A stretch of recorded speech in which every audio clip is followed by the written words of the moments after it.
Welcome back to Art Club. We're going to be making some cute little turtles today. They're going to look something like that. And I'll show you a little bit bigger view too of kind of the step-by-step. So if you are looking at the slides, you can always move down to the next slide to kind of get a better idea of what they should look like with each step. So let's talk about the materials that we'll need first. We are going to need 3 of our tiny popsicle sticks. We're going to need scissors and any colors of yarn you would like to have your turtle shell be. So those are the things that we need. Now you might also want to color in your turtle green like I've done here, in which case you'll want a green marker or crayon or colored pencils, something to color in those sticks green. And you might also want to make the cute little face and toes, so then we'll want a permanent marker as well.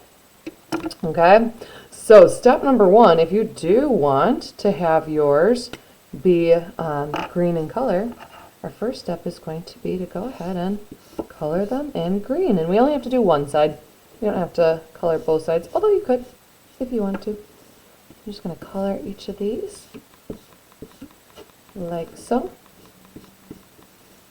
Now, if you are watching this at home and you've got a little extra time, I'm going to show you a trick that you'll be able to do, but it takes a little bit more time. So during art club, when we only have a certain amount of time, we won't be doing the glue step, but you could, if you choose to do that at home, if you have a little time and patience to wait before getting to the yarn step.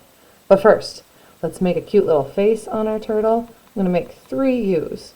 So 2 tiny U's for the eye, and a big U for the smile.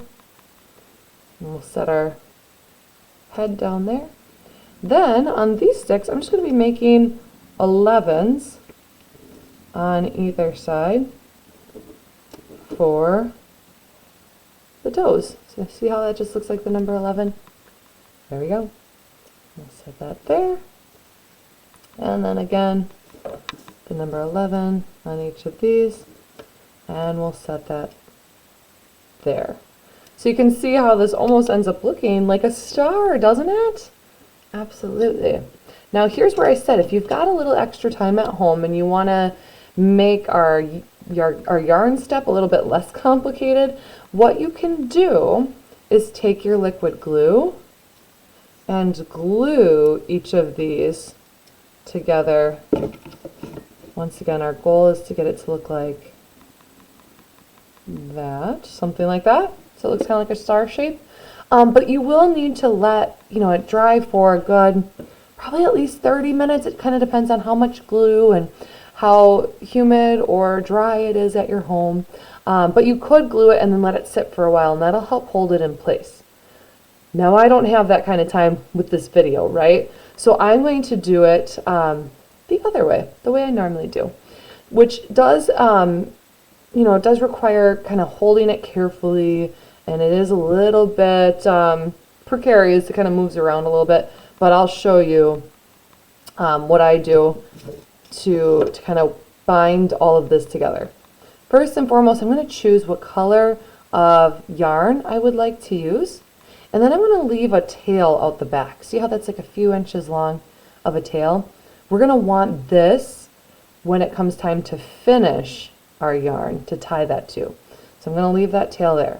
Now this is where it can get a little bit tricky, is trying to hold this up. And I kind of hold that tail in there too. And I want to just start kind of weaving this, or wrapping, I should say, more than weaving, wrapping this yarn around the legs and the body in all different directions. Okay, sorry, I was holding that a little close before. I'm just wrapping this around in all different directions, kind of going all around. Try to make sure that tail stays out here. So there is no set, like, oh, you have to go this way first, then that way. Nothing like that. We just basically, what we're trying to do is pull that nice and tight so that it holds the legs to the body. Okay? something like that. And it might not look the prettiest right now. Mine doesn't either. That's okay. But it is holding, so that's the good news. Okay, so what is the next step then? Once we get it here, we kind of have to keep this tail out of the way a little bit. We might need to move that as we go. But basically what we're going to do is find a spot to start. Doesn't matter which leg or face or wherever. But we're going to wrap our yarn around that stick once and then bring it to the next stick. Wrap it around once and bring it to the next stick over. Wrap it around once and bring it to the next stick over, and we just keep going. So wrap and take it to the next step. You can see here I've got the tail. Just going to kind of make sure I keep that out of the way. And I'll have you guys notice too, I didn't cut how long I need this yarn to be. It's actually still connected to my skein of yarn, right? Because I don't know how much yarn I'm going to need at this point. I'm just going to keep on wrapping and moving over to the next one, and let's make sure that tail stays out of the way. Here we go. Wrap and over to the next one, and we just keep going. Now, if at any point you decide that you want to switch colors, you can just continue with this color, especially if you're, this may be or a little challenging.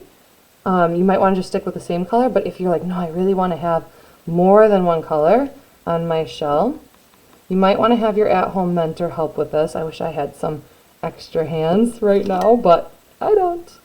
But all you would do to switch colors, let me scoot all this out of the way, is cut the yarn, and I like to do a quadruple knot. I like to make sure it's going to stay. But I'm going to tie the new color of yarn to the old color of yarn. So that was 2 knots. Here's 3 knots, making sure it's really nice and tight. And here is 4 knots. Then I'm going to cut the little tails off of that where I joined it. And honestly, I kind of also like to just add a little tiny dab of glue whenever I tie. Oh, is it going to come out? Whenever I tie 2 together like that, just to make sure it's not going to come unwound for me. We don't want that to happen. And then, of course, from there, you just continue what you were doing before. We're going to wrap it around and move it to the next one. Wrap it, move it to the next one. Wrap, and move to the next one. There's that tail again. We got to get out of the way. Every time we get to that tail, we have to just kind of scooch it out of the way a little bit, right?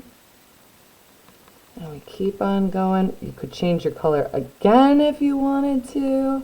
Totally up to you. I'm going to do one more round around the turtle. Actually, I might do 2 more. I just want to make sure it's nice and shell looking here. And then I'll show you how to finish it. So one more round for this cute little guy. Otherwise, its head's not going to be visible pretty soon. That shell's getting nice and thick, right? So once we get back to the end, what we're going to do is cut it again, and we're going to take and tie the string that we've been working with, tie that to the tail really nice and tight once again. I'm going to quadruple knot it. So there was 1, here's 2, and 3, and finally, just for extra good luck, there's 4, and I will cut that.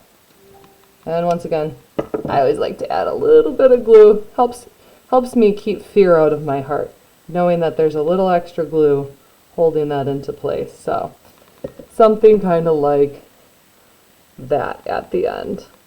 And then you can see how cute our little turtle looks. Isn't he so sweet?